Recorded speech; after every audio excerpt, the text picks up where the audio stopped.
Thermodynamics में हम heat और वर्क, ये इम्पॉर्टेंट है, इसको हम फिर से समझते हैं। Heat and work are two modes of energy transfer.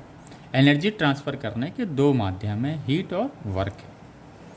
अब ये हीट या वर्क एक्सटर्नल सोर्स के द्वारा सिस्टम पे किया जा रहा है या सिस्टम के द्वारा किया जा रहा है, ये दो मोड में ट्रांसफ़र होगा, राइट।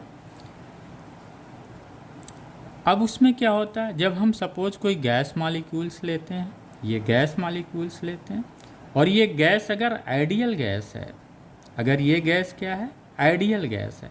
आइडियल गैस का क्या प्रॉपर्टी है कि इनमें जो फोर्स ऑफ अट्रैक्शंस होता है मॉलिक्यूल्स के बीच में, राइट, ये क्या होता है, नेग्लिजिबल होता है, इसको हम ज़ीरो मानते हैं। आइडियल गैस में क्या होता है, फोर्स ऑफ अट्रैक्शन या फोर्स ऑफ रिपल्शन क्या होता है, मॉलिक्यूल्स के बीच में जीरो होता है।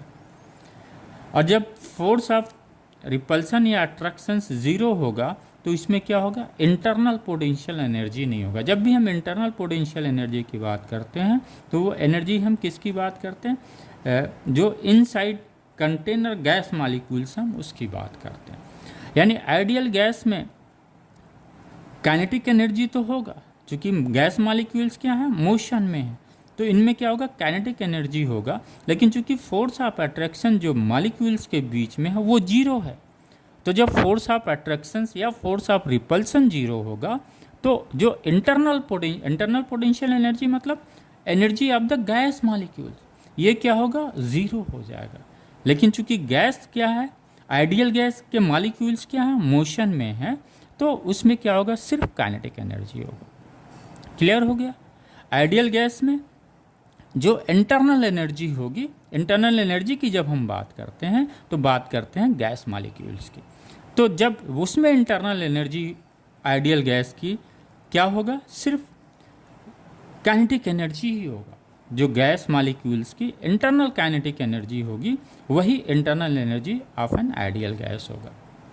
उस यानी internal energy of an ideal gas अगर हम यू से रिप्रेजेंट करते हैं तो ये सिर्फ और सिर्फ internal kinetic energy of the molecules of the gas होगा, राइट, ना कि potential energy of the gas molecules, किसका, आइडियल गैस का। यानी जब आइडियल गैस हम स्टडी करते हैं तो सिर्फ काइनेटिक एनर्जी को ही कंसीडर करते हैं।